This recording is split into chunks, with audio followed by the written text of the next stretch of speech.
Oke Pak Heru, sebagai Kepala Pusat P3DN yang baru,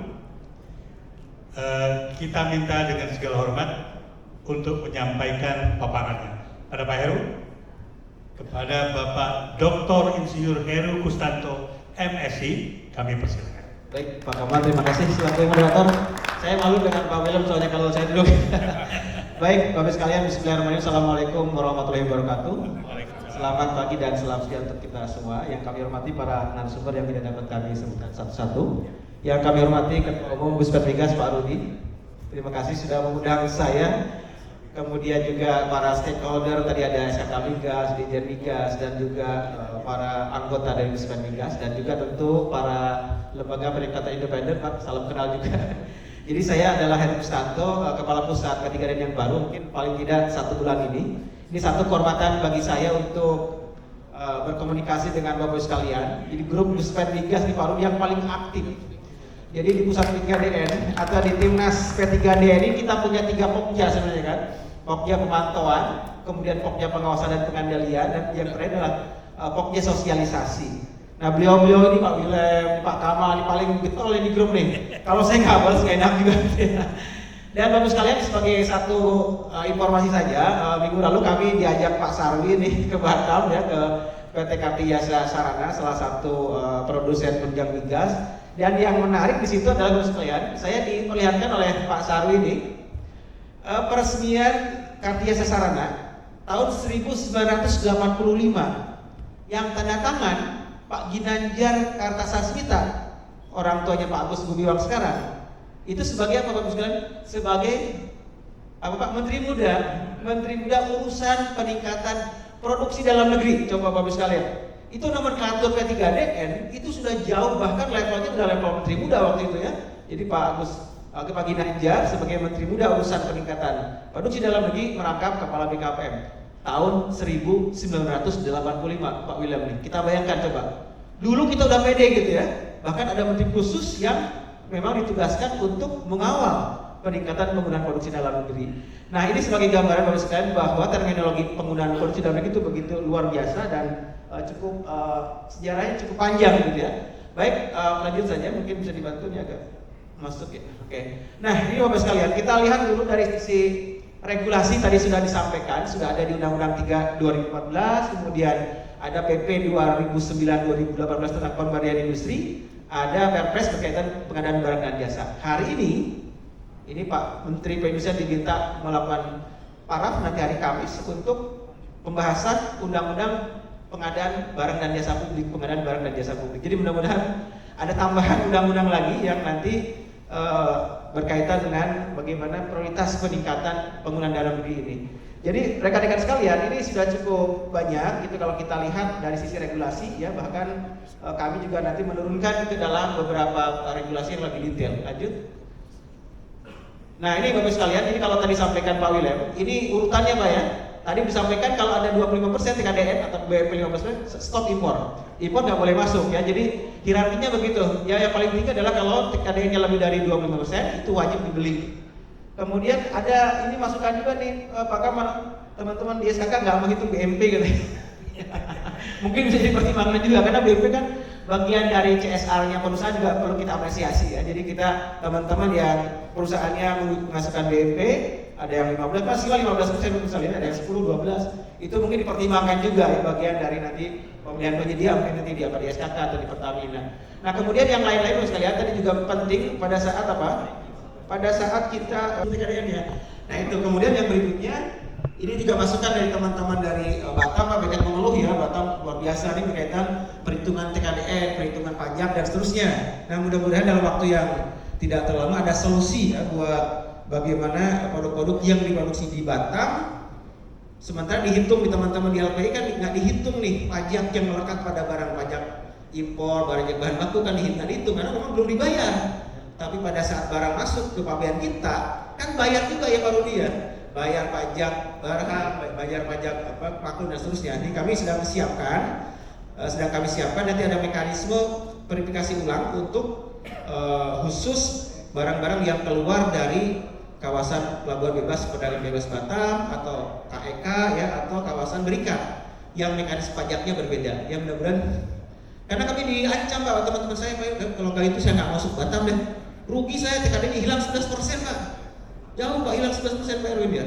Jadi kami sudah sampaikan ke Pak Sekjen, saya minta, tapi kami sudah punya skema bagi yang baru pengajuan, nanti ada kita hitung, tapi dengan komitmen Pak, kan harus dibayar nanti itu dengan komitmen. Tapi bagi yang sudah dapat TKDN mungkin ada surat tambahan dari saya Pak, dari Kepala Pusat TKDN menyatakan bahwa pajak-pajaknya sudah dibayar sehingga TKDN-nya meningkat, misalnya dari berapa menjadi berapa. Ini yang kami sudah diskusikan dengan pimpinan kami. Nah kemudian yang lain, ini yang menarik sebenarnya Pak William ya. Ini kenapa muncul pertanyaan kita semua nih? Kenapa muncul banyak sekali permen-permen yang sifatnya sektoral tadi? Ada bidang ketenaga listrikan, ada bidang elektronika, ada bidang farmasi, yang perhitungannya sangat jauh berbeda dari Permen 16 2019. Ini yang juga menjadi catatan teman-teman di KPK nih. Padahal PP 29 2018 mekanismenya kan cost base. Sementara ini kan proses base nih. Kayak tadi contoh yang Pak bilang ya, sekian ada manufaktur, ada pengembangan, ada kemudian R&D gitu ya, 70 20 10. Nah, ini yang menjadi catatan kita semua ya. Kami akan coba jembatani, karena bagaimanapun juga permen-permen di sini itu masih ada beberapa yang tidak sesuai Bapak sekalian. Contoh misalnya kita ambil berkaitan misalnya untuk PLTS contoh nih. Nah, di dalam PLTS ini masih mensyaratkan pada saat kita melakukan verifikasi sertifikasi KDN masih membutuhkan persetujuan dirjen Pak. Persetujuan dirjen Ilmate. Pak dirjennya nggak mau teken loh, udah ada kan pusat P3DN, ngapain lagi saya teken untuk menyuruh teman-teman di LPI melakukan sertifikasi. Jadi saling menunggu nih Pak. Dirjen Ilmate nggak mau mengeluarkan, karena ini terbentuk sebelum pusat P3DN ada. Pusat P3DN itu 2019. Jadi tata kelola yang di sini Bapak sekalian ini masih belum menyesuaikan dengan kondisi yang ada sekarang. Itulah tantangannya bagi kami ini baru Pak, melakukan revisi tata kelola ini sesuai dengan organisasi yang baru, termasuk dari mekanisme katakanlah ada surveillance kan sekarang nggak ada Pak ya. Bapak LPI mengeluarkan 3 tahun ya udah 3 tahun. Di tengah-tengah kan nggak ada kaitan ke wasdanya ya Pak Kamal ya. Nanti ada mekanisme tadi surveillance atau mekanisme apa lagi yang kami akan masukkan, mekanisme pencabutan Pak Erwin. Dalam apa nih sertifikat TKDN ini dicabut? Nah kami akan atur juga. Kemudian Bapak sekalian, berikutnya kami akan memberikan tanggung jawab lebih kepada LPI Pak. Apapun yang terjadi tergantung LPI sekarang. Jangan kotak-kotakan. LPI tanggung jawab, kalau ada apa-apa mau masuk tanggung jawab LPI. Itu di revisi permen yang baru Pak. Jadi nanti kami sifatnya hanya memberikan nomor sertifikat saja. Bapak Ibu kita bisa kasih nomor ini. Nah gitu kan. Satu sertifikat TKDN untuk satu produk gitu kan, supaya linknya gampang. Kalau sekarang kan ada review dan seterusnya Pak ya. Tanggung jawab seolah-olah dilempar ke kami Pak. Iya, saya tanda tangan ngeri juga nih. Bapak sekalian, ini pusat P3DN saya baru paham juga. Ini menjadi tanda petik sasaran apa tuh Pak Parudi? Sasaran spionase katanya. Baru siap-siap disadap katanya nomor baru. Kenapa? Ini KPK mau masuk, BPK mau masuk. Kenapa Bang masalahnya? Ini potensi menguntungkan orang lain baru nih. Bapak Ibu udah kasih sertifikat TKDN, Bapak Ibu bisa ikut proyek ya Pak ya. Terus proyeknya ada apa nih? Tanda petik ada pemalsuan TKDN-nya.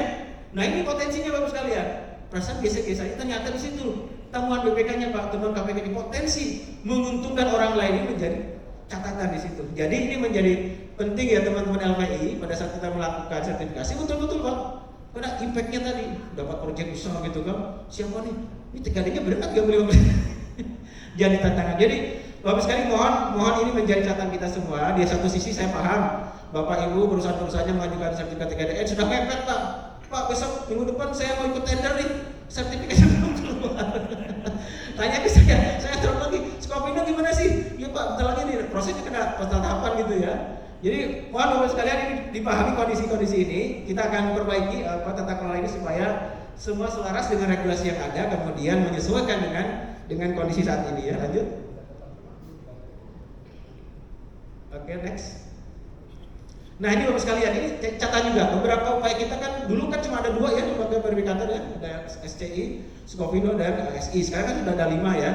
Balai kami juga ada Bapak sekalian BSKG namanya Badan Standarisasi dan Kebijakan JNSC. Kita punya beberapa balai yang melakukan pengujian. Nah termasuk ini Bapak sekalian ya, ada juga kemudahan-kemudahan untuk industri kecil ya. Jadi industri kecil ini itu diberikan kemudahan verifikasinya tidak serumit industri seperti Bapak Ibu didatangi, dihitung segala macam gitu ya. Nah ini kalau industri kecil Tapi di sisi lain Bapak sekali saya sampaikan aja, diakalin juga nih Pak William. Bapak Ibu sebenarnya industrinya menengah gitu ya, tapi nggak tahu di NIB-nya kategorinya industri kecil gitu. Akhirnya bisa mengajukan ini dan maksimal memang tidak banyak, maksimal tuh 40%, maksimal di situ bentuknya ya, tidak bisa lebih dari 40% ya. Nah kemudian yang berikutnya lagi, bukan tadi Pak, bukan industri, hanya dagang, sempat juga ketahuan Pak, ini disambut Pak, karena kita lakukan verifikasi ternyata, karena teman-teman verifikatornya kan tidak seperti PD Kota Independen Sukofino ya Pak, langsung ke pabriknya lihat produksi, ini enggak Pak, based on dokumen aja. Jadi kalau terjadi hal-hal yang dia bukan industri, hanya packing saja misalnya, hanya membentuk saja, tidak ada proses produksi tadi disampaikan Pak Lem, ya kita cabut Pak. Nah ini kemudahan kita sebenarnya agar para industri kecil itu bisa masuk kayak katalog, bisa terlibat juga di pengadaan barang pemerintah ya. Nah ini menjadi penting Bapak sekalian, dan juga dalam hal-hal tertentu mungkin kita butuh pertemuan gitu antara misalnya SKK dengan para penyedia ini dalam bentuk misalnya business matching. Dan saat ini sedang ada case yang cukup besar ya, teman-teman di Kementerian Pertanian sedang mengadakan pengadaan untuk pompa air menghadapi El Nino di Juli ini. Nah ini masalah juga oleh sekalian ya, 90.000 dalam waktu 2 bulan. Mampu nggak kita nih produk teman-teman kita? Jadi teman-teman dari Kementerian Pertanian sempat datang kami, bagaimana Pak Heru, kami butuh 90.000 pompa air. Nah kita kan ngobrol di business matching kan, kemampuan dalam negeri kita berapa. Nah jadi mereka memberikan satu permintaan sebenarnya, bisa nggak kami impor, kira-kira gitu. Tapi arahan dari Pak Menteri, Pak Heru kasih aja kalau memang kemampuan dalam negeri kita belum ada dari sisi jumlah. Pertama kan yang di atas 25% dulu dibeli kan. Kalau yang di bawah 25 gimana? Tidak wajib beli Pak. Tapi ya masa sih nggak dibeli kan, udah ada produk dalam meskipun kurang dari 25% TKDN-nya. Sisanya mungkin dilakukan impor. Ini sedang kami hitung, termasuk juga tempat Bapak sekalian. Kalau misalnya industri dalam negerinya nggak ada ya impor kita buka, kira-kira gitu ya. Lanjut. Nah ini Bapak sekalian beberapa tadi ya penambahan yang ada 5, ini cukup banyak. Mudah-mudahan tersebar Bapak sekalian. Jangan ke Skopindo semua gitu kan. Atau ke SI semua kan. Sebar semua supaya nanti beban kerja dari masing-masing ini ada. Termasuk Pak William kemarin Pak Kamal terkait dengan kemampuan verifikator. Kabarnya nih saya belum lihat SKKNI-nya standar kerja kompetensi nasional Indonesia untuk verifikator TKDN sudah ada. Jadi pekerjaan kami saya sampaikan dengan teman-teman dari lembaga verifikator yang 5, bentuklah asosiasi lembaga verifikator independen, nanti membentuk yang namanya LS, lembaga sertifikasi profesi, LSP ya, lembaga sertifikasi profesi. Silakan itu yang mengeluarkan. Jadi pemerintah tidak terlibat langsung. Jadi nanti membentuk lembaga sertifikasi profesi, membentuk tempat ujuk kinerjanya, TUK-nya, ada asesornya, kita cari asesornya banyak. Udah di situ dilakukan pengujian ya, sampai dia betul-betul mendapatkan sertifikat kompetensi sebagai verifikator TKDN. Itu. Dan mudah-mudahan nanti teman-teman asosiasi juga mungkin ada yang juga punya sertifikat sebagai asesor juga bisa terlibat di situ ya. Oke lanjut. Nah ini Bapak sekalian, mekanismenya semua sudah by system ya, sudah masuk ke semua. Termasuk nanti mekanisme ke depannya akan sedikit berubah ya. Jadi karena masuk ke sistem, kami hanya sifatnya dokumentasi saja. Kalau oke, ya kami sebarkan. Kalau dia, Bapak Ibu pilih ya, sertifikatnya diterbitkan oleh siapa nanti? Skopindo kah, SIK misalnya, dia atau BKI atau BSKJ, jadi bermilih. Jadi masukkan, kami cek dokumentasinya, kalau enggak ya silakan diproses oleh teman-teman di LPI. Ini juga dalam rangka percepatan ada usulan juga nih Pak Kamal ya. Kalau sekarang kan TKDN produk ada tier 1, ada tier 2, kan gitu. Paham Pak Ibu? Misalnya ini produk nih, dia menghasilkan apa produk ini, tapi bahan bakunya katakanlah komponen yang lain. Komponen yang lain kan ada dilihat di produsen kedua dan ketiga. Nah ini nanti kita diskusikan dalam rangka kemudahan. Mungkin kita cukup di tier pertama saja. Tier kedua nggak usah Pak. Tier pertama juga pun kita batasi. Yang nilai cost-nya itu mestinya lebih besar dari 20% terhadap total biaya baru diperiksa. Kalau kecil-kecil mah, kalau dia diproduksi dalam negeri 100% gitu ya. Kalau impor 0. Supaya lebih cepat. Bapak Ibu bisa bayangkan manufaktur misalnya otomotif itu komponennya berapa? Minimal ada 100 gitu kan, diperiksa satu-satu. Masing-masing tier 1 cek lagi gitu. Itu lama ya. Nah ini yang kami nanti usulkan di dalam mudah-mudahan sih kita sepakati supaya lebih mudah, lebih cepat di dalam karena dampaknya nggak terlalu besar Pak. Ini misalnya di sini bobotnya 30% TKDN-nya ya ini katakanlah manufaktur gitu ya. Sementara di sini hanya 10% atau 5% kan dikalikan aja 30% kali 5% 1,5% ya. Jadi nggak terlalu signifikan. Ini yang nanti kami coba masukkan dalam revisi tadi ya. Nah kemudian semua sudah di dalam sistem ya. Jadi saya juga tidak perlu tanda tangan. Kalau dulu kan ada tanda tangan gini ya, cap basah gitu ya. Sekarang sudah tidak ada, hanya barcode saja dan nama. Kepulauan Pesisir 3DN. Lanjut. Nah kemudian ini yang berkaitan dengan industri kecil, bagus sekali ini kemudahan sebenarnya. Jadi industri kecil kita berikan kemudahan untuk melakukan sertifikasi TKDN maksimal nilainya 40%. Dan ini tidak dilakukan verifikasi, ini kelemahannya dan langkah kecepatan tadi ya. Beberapa temuan-temuan tadi dia bukan industri ya kita cabut. Kemudian kalau dari sisi proses kita ngikutin aja dari dokumen yang disampaikan atau disampaikan oleh industri kecil tersebut ya. Lanjut. Nah kemudian berkaitan dengan ini mekanismenya ya ini kadang-kadang waktu ini menjadi catatan ya Bapak sekalian. Kalau untuk industri kecil durasi relatif lebih cepat ya. Tapi kalau yang industri yang diverifikasi kopi itu kan Pak lapor nih udah 3 bulan belum ada komplain begitu ya. Ini masalahnya di mana ya? Datanya kurang katanya kan masukin lagi itu hal-hal yang nanti perlu diperhatikan lah. Karena tidak mudah Bapak sekalian ya menentukan cost tadi. Orang akunting kan dokumennya dari mana sih juga bingung nih. Laporan laba rugi, ada faktur gitu kan. Ada faktur untuk berapa nih unit faktur berapa unit kan kita per unit Bapak sekalian biaya dibagi dengan jumlah produksi. Kan bingung Bapak sekalian, apalagi yang sifatnya katakanlah produk-produk yang sifatnya customize ya. Customize itu Pak, bingung Pak. Customize ini biaya ini milik siapa nih? Nah itu tuh Pak Kamal tuh pasti lah ya. Jadi teman-teman di verifikator tuh saya memahami akan sulit tadi membedakan ini produknya custom ke yang mana. Apalagi kalau kita bicara katakanlah penyusutan, depresiasi gitu kan. Depresiasi atau R&D berapa lama? Dibagi dengan berapa produk yang akan kita produksi. Jadi seolah-olah R&D itu besar Pak ya? Ya jumlahnya. Tapi kalau kita bagi per produksi, per unit, kecil Pak. Dampaknya nggak geser ke TKDN mungkin 0, sekian kali ya. Tetap yang paling besar bahan baku, tenaga kerja apalagi ya overhead dan seterusnya ya. Yang kita perkirakan akan memberikan kontribusi yang besar terhadap TKDN. Lanjut. Oke, dari Bapak sekalian ini kita harapkan ini arahnya cepat, akuntabel dan transparan. Ini tadi yang cepat, mekanismenya yang tadi yang sifatnya proses base nih Pak William, ini kita coba diskusikan lagi. Karena gini, kalau itu dibuka Bapak sekalian, saya khawatir nanti ada 100 eksperimen. 1 migas, 1 komputer sudah ada ya. Apalagi gitu ya, pusing kali bikinnya Pak. Bikin 1 eksperimen pusing kita Pak. Ya ini yang nanti kami diskusikan, apakah kita perlu menambahkan permen-permen yang sifatnya spesifik tadi ya. Memang mudah gitu kita dampaknya terhadap regulasi kita jadi gemuk ya. Nah ini yang nanti kita diskusikan. Tapi saya terus terang kamu sekalian, yang proses base itu memudahkan perhitungan, tidak jelimet seperti cost base. Ada ya contoh kita kan. Tapi di sisi lain kembali lagi karena cost base menjadi dasar, maka yang proses base ini harus kita jembatani bahwa proses base itu basisnya adalah cost. Seperti Pak bilang dari 40, 30 dari mana? Kan dari cost. Cuma untuk industri yang ini spesifik. Jadi kan bicaranya spesifik industri, gas, kemudian komputer, laptop kan pasti nggak jauh dari situ persentasenya. Tinggal nanti variasi-variasi yang ada di lapangan ya. Lanjut. Nah ini Bapak sekalian sebagai contoh kami juga memberikan fasilitasi untuk sertifikasi TKDN ini ya, jumlahnya cukup besar. Cuma yang menjadi catatan yang kita fasilitasi gini, temuan BPK juga Pak. Ayo ini kan udah kita fasilitasi nih sertifikat TKDN, udah biayanya mahal tuh sekian juta. Kira-kira dipakai nggak tuh sama industri kecilnya? Ya itu catatannya Pak Erwin, dipakai nggak nih?